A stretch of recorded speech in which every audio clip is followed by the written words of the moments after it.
Unfortunately, I'm not able to get a very good angle of this, but both ends are about the same for these rear shocks on this is a 2003 Excursion, but all of our Excursions, whatever year they are, seem to be built the same and have the same parts for the most part, except for some of the engine components. You're going to need a small flathead screwdriver, and that is going to be used to release the little retaining clip on here. You're just going to want to get underneath that and pull it out. This is the new one, so I'm not going to do that, but I'll show you when I get to the bottom over here. I'll show you how to do the bottom one. The top one you're not going to be able to see. So get that worked in there, and it's always helpful if you can remove that ring altogether and get it out of the way. You're not going to reuse it. The new one should have clips on it. So I've got that pulled out.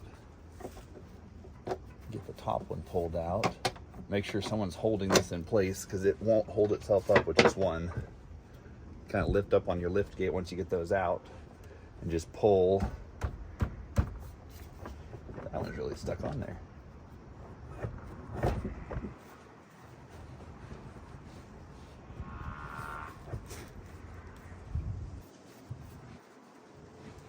There we go.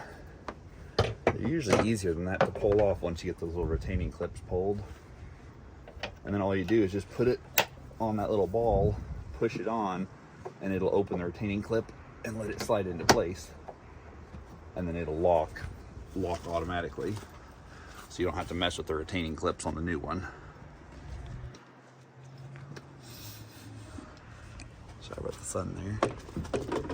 Kind of see what we're dealing with. So you're gonna have to loosen or remove that top retaining clip and the bottom retaining clip. Get you over here where you can see what we're doing. Before you'll be able to pull this off, and you just pull straight away from wherever it's attached while you're lifting up on the tailgate, and it should pop right off of there. I got these on Amazon.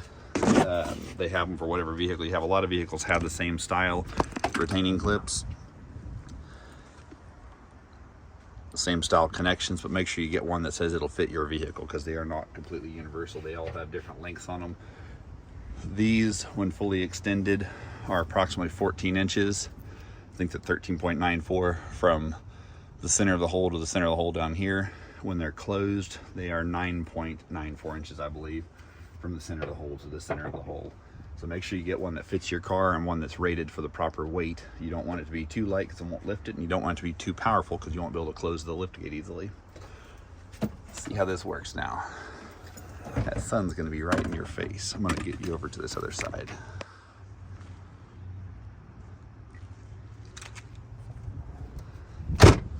Okay, let's see how she does. Oh yeah, that was all on her own.